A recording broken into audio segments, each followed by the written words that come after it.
राष्ट्रीय अध्यक्ष जेपी नड्डा इस वक्त संबोधित कर रहे हैं, आपको सुनो। नावें हैं, डूबते हुए तैराक हैं और डूबते हुए तैराक अब बदरुद्दीन का सहारा लेना चाहते हैं।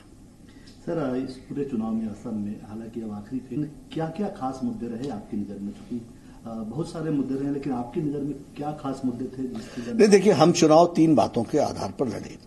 एक तो सुरक्षा, दूसरा समृद्धि और तीसरा संस्कृति की रक्षा। अगर मैं संस्कृति की रक्षा करने की बात करूं तो हम ये गौरव के साथ कह सकते हैं कि गोपीनाथ बोरदोलोई जो असम की पहचान थी, इसको अटल बिहारी वाजपेयी जी ने इनको भारत रत्न देकर असम के गौरव को भी बढ़ाया और असम की संस्कृति को एक स्थापित स्थान भी दिया।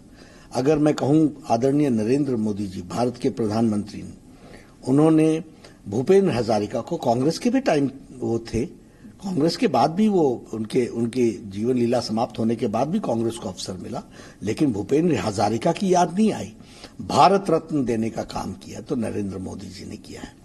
ये नामघर हैं, क्या जर्जर हालत में पहुंच गए। ये क्षत्राज हैं, इनकी जमीनों को हड़प गए और आपका 15 साल का गोगोई राज, आपने कभी उसकी चिंता नहीं की। आज हम 2.5 लाख रुपए प्रति नामघर को देकर के उनकी संस्कृति की रक्षा कर रहे हैं, कीर्तन घर बना रहे हैं, पूजा घर बना रहे हैं और उनकी इज्जत, उनकी सांस्कृतिक धरोहर को संभालने का काम भारतीय जनता पार्टी ने किया। क्षत्राज के जो जमीन थी क्षत्र की, वो क्षत्रा की जमीन जो हड़प रहे थे लोग, इलीगल तरीके से हड़प रहे थे, कोई पूछने वाला नहीं था, एक तरीके से दादागिरी चल रही थी, उसको वापस दिलाने का काम भारतीय जनता पार्टी के सरकार ने किया है। सर्बानंद सोनोवाल जी की, हेमंत बिश्व शर्मा जी, लोगों ने मिलकर के किया है। ये बताता है तो हमने संस्कृति की रक्षा की दृष्टि से जो भी हम प्रयास कर सकते हैं वो हमने किया है। भाषा का संरक्षण करना हो, भारतीय जनता पार्टी आगे।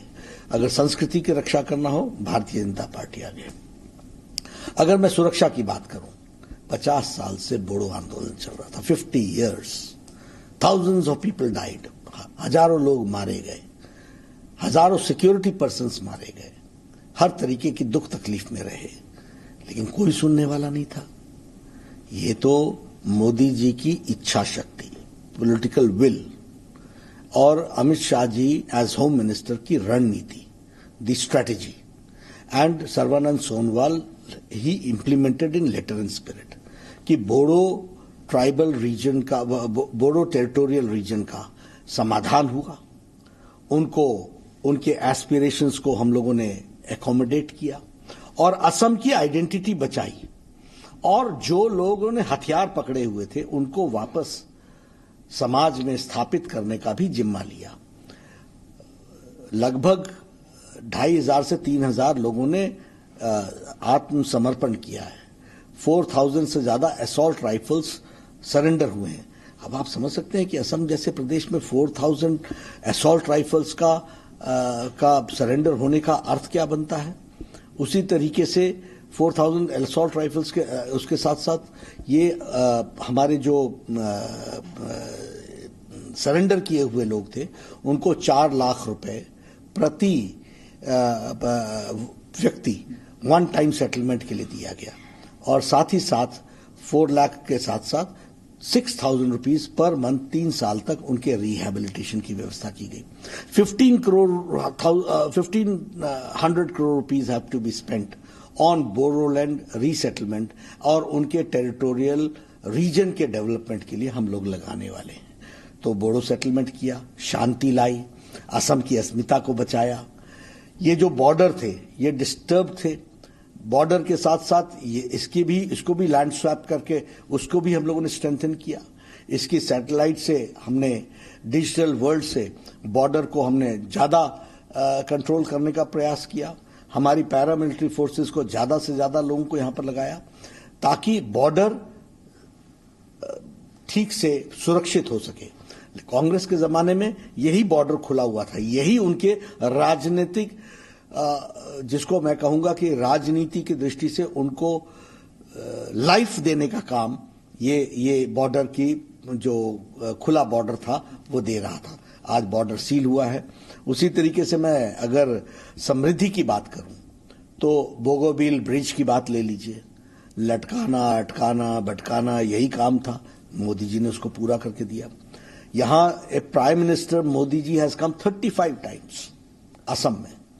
कभी मनमोहन सिंह जी 10 साल में 10 बार नहीं आए। गैस के रॉयल्टी देने का काम मोदी जी ने किया, 8,000 करोड़ रुपए। ये मनमोहन सिंह क्यों नहीं कर पाए? इंफ्रास्ट्रक्चर, रोड, 2 लेन, 4 लेन, 6 लेन, ये काम किसने पकड़ा? मोदी जी ने पकड़ा। हर एक तरीके से हाईवेज बनाने का काम, ब्रिजेस बनाने का काम, ये सारे का सारा काम मोदी जी के नेतृत्व में हो रहा है। All India Institute of Medical Sciences यहां आ रहा है, चांगशारी में बन रहा है। More than 1100 crore rupees are being spent. उसी तरीके 750 बेड्स का। उसके अलावा यहां पर गुवाहाटी में एक अलग से हॉस्पिटल बन रहा है। उसके अलावा मैंने हमारे स्वास्थ्य मंत्री के रहते हुए प्रधानमंत्री मोदी जी के आशीर्वाद से यहां सुपर स्पेशलिटी ब्लॉक दिया गया। 6 medical colleges have been given to Assam in last 5 years. 6 super specialty blocks have been given in last 5 years to Assam. तो एक विकास की एक नई बहार, एक नया रास्ता असम के विकास के लिए खोला गया है। तो इसलिए सुरक्षा, संस्कृति की रक्षा और समृद्धि, ये लाने का विचार। चाय बागान के बारे में मैंने आपको बताया है, उनकी मेन स्ट्रीमिंग हुई है। तो ये हमारे मुद्दे हैं और इन मुद्दों को लेकर के हम चल रहे हैं।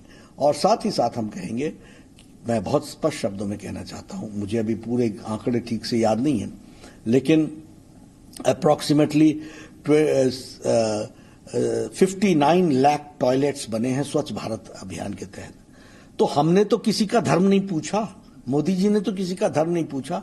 सबका साथ, सबका विकास, सबका विश्वास। 36 लाख के आसपास गैस सिलेंडर के कनेक्शंस दिए हैं। हमने तो किसी से धर्म नहीं पूछा। सबको साथ, सबका विकास, सबका विश्वास।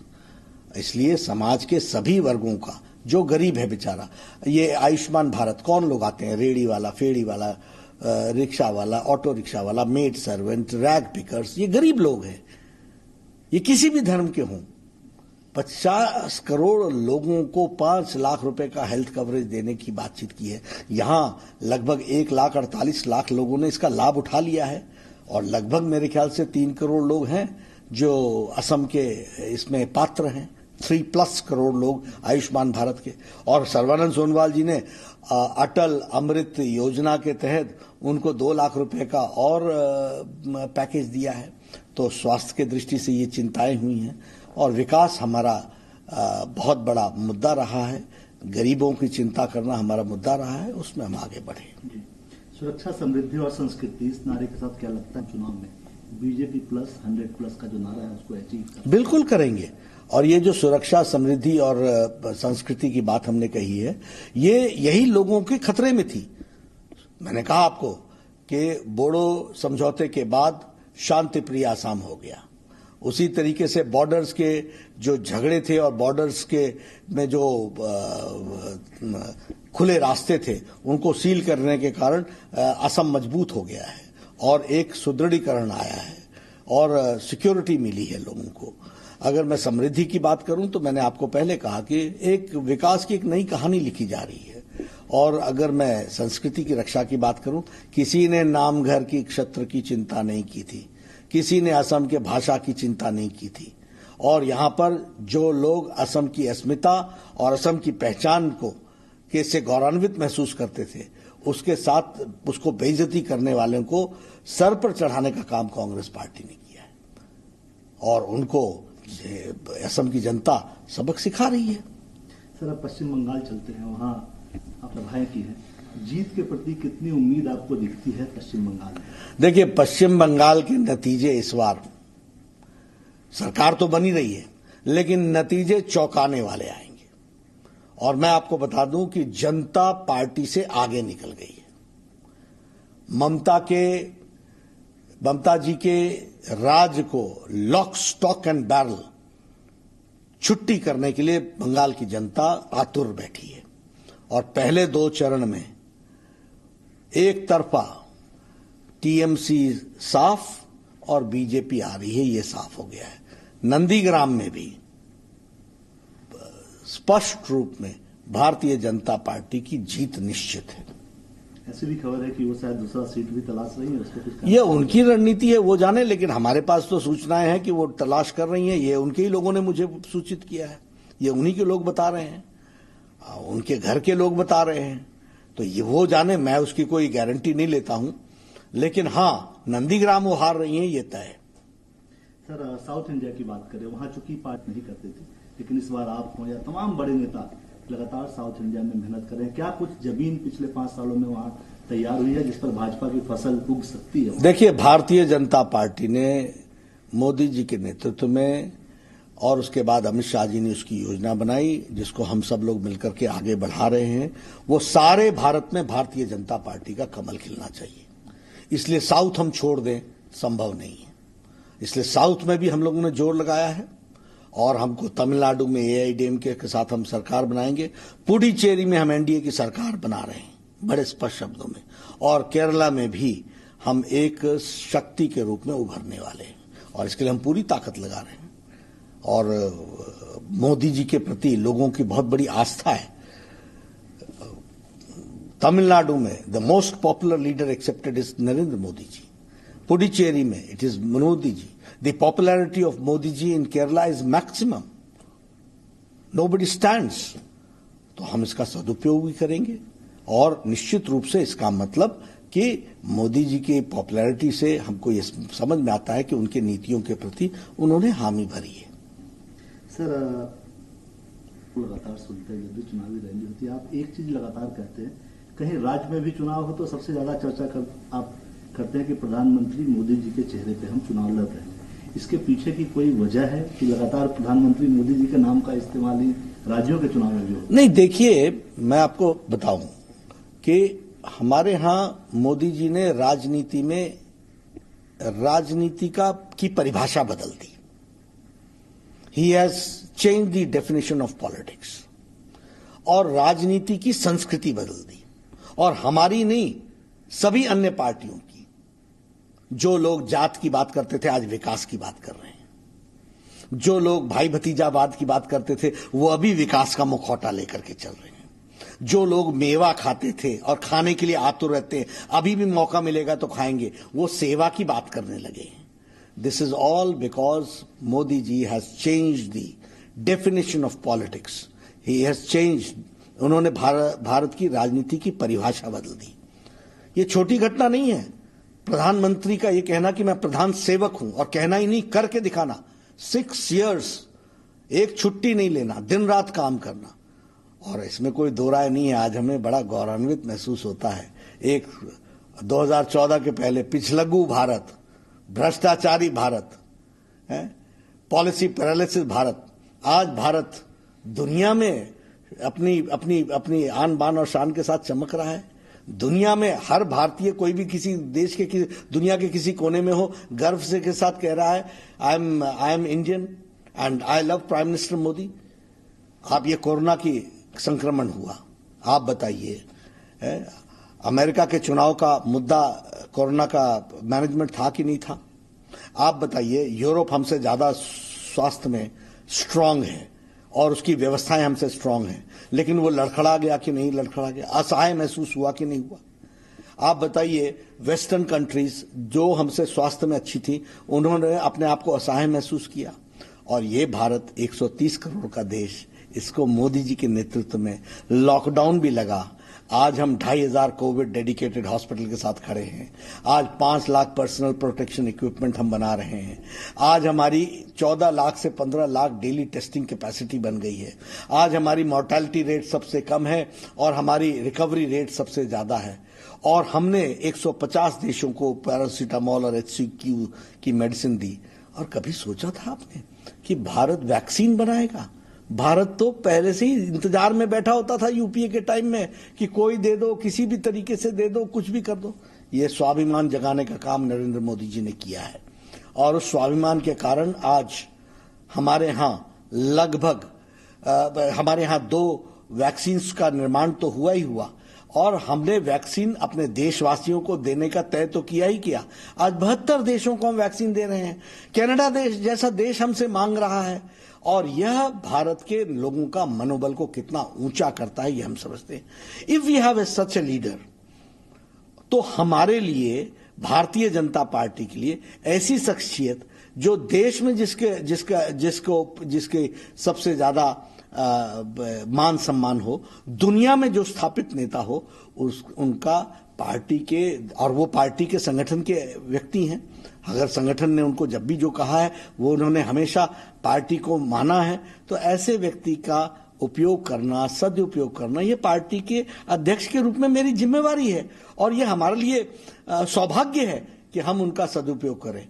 और कोई भी चुनाव हो, आफ्टर ऑल यहां पर अगर आयुष्मान भारत इंप्लीमेंट हुआ जिससे असम के लोगों की हेल्थ कंडीशन में परिवर्तन आया, स्वच्छ भारत इंप्लीमेंट हुआ जिसके कारण हमारी हाइजीन में फर्क पड़ा, अगर मैं महिलाओं का सशक्तिकरण हुआ उज्ज्वला में, सौभाग्य में, उजाला में, अगर जनधन योजना में, तो ऐसे नेताओं का स्टेट की पॉलिटिक्स पर इंपैक्ट पड़ता है कि नहीं पड़ता है, और अगर पड़ता है तो उसका सदुपयोग हमको करना है कि नहीं करना है। तो इसलिए हम कहते हैं डबल इंजन की सरकार बनाओ, मोदी जी का आशीर्वाद रहेगा, नीचे इंप्लीमेंट करने वाला व्यक्ति हमारा चाहिए। सर, एक आखिरी सवाल, हाल का सबसे क्रूशियल चुनाव था, आप लोगों ने वहां जीत दर्ज की। अब ये 5 राज्य एक साथ हैं, लगातार आप लोग दिन रात कोशिश कर रहे हैं, ये कितना चुनौतीपूर्ण है और इसको आप कैसे देखते हैं? देखिए, बिहार का चुनाव भी मोदी जी के नेतृत्व में लड़ा गया था, उस समय भी आप लोगों ने प्रश्न खड़ा किया था और आपने कहा था कि इनको आप क्यों चुनाव के प्रचार में ला रहे हो, और हमने कहा था कि मोदी जी एक संगठन के सिपाही हैं, उनको जब हम जहां कहते हैं वो लगते हैं, पूरी ताकत के साथ लगते हैं, पूरी शिद्दत के साथ लगते हैं। मैंने इंटरव्यू में ये कहा था। और अभी भी ये जो हम 5 राज्यों के चुनाव हैं, इसमें हम सरकारें बना रहे हैं। बंगाल और असम में और पुडुचेरी में हमारी सरकार बन रही है। तेलंगाना में, तमिलनाडु में हमारी एआईडीएमके के साथ सरकार बन रही है और केरल में हम बहुत अच्छा करने वाले हैं।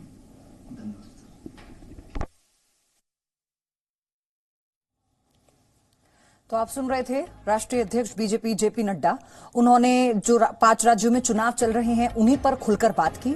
उन्होंने बताया कि कैसे रणनीति के तहत इन 5 राज्यों में बीजेपी अपनी बढ़त बना रही है। राहुल गांधी को लेकर उन्होंने कहा कि वो असम में जब रैली करते हैं तो उन्हें वहां की संस्कृति के बारे में कोई ज्ञान नहीं है और कांग्रेस कैसे सिर्फ झूठ फैला रही है। बंगाल में कैसे लेफ्ट के साथ गठबंधन है और केरल में उसका चेहरा अलग है। क्या कहा राहुल गांधी को लेकर, कांग्रेस को लेकर, बंगाल चुनाव को लेकर जेपी नड्डा ने, पहले वो सुनाते हैं। पश्चिम बंगाल के नतीजे इस बार, सरकार तो बनी रही है लेकिन नतीजे चौंकाने वाले आएंगे। और मैं आपको बता दूं कि जनता पार्टी से आगे निकल गई है। ममता जी के राज को लॉक स्टॉक एंड बैरल छुट्टी करने के लिए बंगाल की जनता आतुर बैठी है।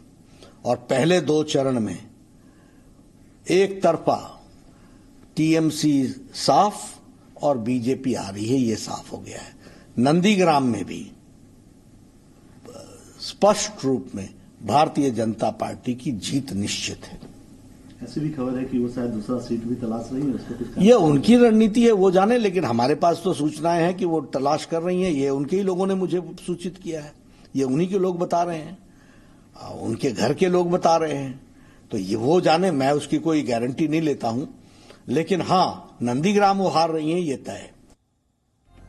हमारे यहां राजनीति में राजनीति की परिभाषा बदल दी। He has change the definition of politics, और राजनीति की संस्कृति बदल दी। और हमारी नहीं, सभी अन्य पार्टियों की। जो लोग जात की बात करते थे आज विकास की बात कर रहे हैं, जो लोग भाई भतीजावाद की बात करते थे वो अभी विकास का मुखौटा लेकर के चल रहे हैं, जो लोग मेवा खाते थे और खाने के लिए आतुर रहते हैं, अभी भी मौका मिलेगा तो खाएंगे, वो सेवा की बात करने लगे हैं। This is all because Modi ji has change the definition of politics. He has change, उन्होंने भारत की राजनीति की परिभाषा बदल दी। ये छोटी घटना नहीं है। प्रधानमंत्री का ये कहना कि मैं प्रधान सेवक हूं, और कहना ही नहीं, करके दिखाना। 6 years, एक छुट्टी नहीं लेना, दिन रात काम करना, और इसमें कोई दो राय नहीं है। आज हमें बड़ा गौरवान्वित महसूस होता है। एक 2014 के पहले पिछलग्गू भारत, भ्रष्टाचारी भारत है, पॉलिसी पैरालिसिस भारत। आज भारत दुनिया में अपनी अपनी अपनी आन बान और शान के साथ चमक रहा है। दुनिया में हर भारतीय, कोई भी किसी देश के दुनिया के किसी कोने में हो, गर्व से के साथ कह रहा है I am Indian and I love prime minister Modi. तो आप सुन रहे थे, जेपी नड्डा ने ये बात साफ कही कि जीत बीजेपी की होगी, चाहे पश्चिम बंगाल हो या फिर असम हो। जिस तरह से बीजेपी ने बढ़त बनाई है, लोगों का अपार समर्थन मिल रहा है, इससे संकेत साफ है कि अब जनता परिवर्तन चाहती है। यहाँ रुक रहे हैं छोटे से ब्रेक के लिए, आप देखते रहिए जी news. Presenting B News app available on Google Play and App Store. Download it now.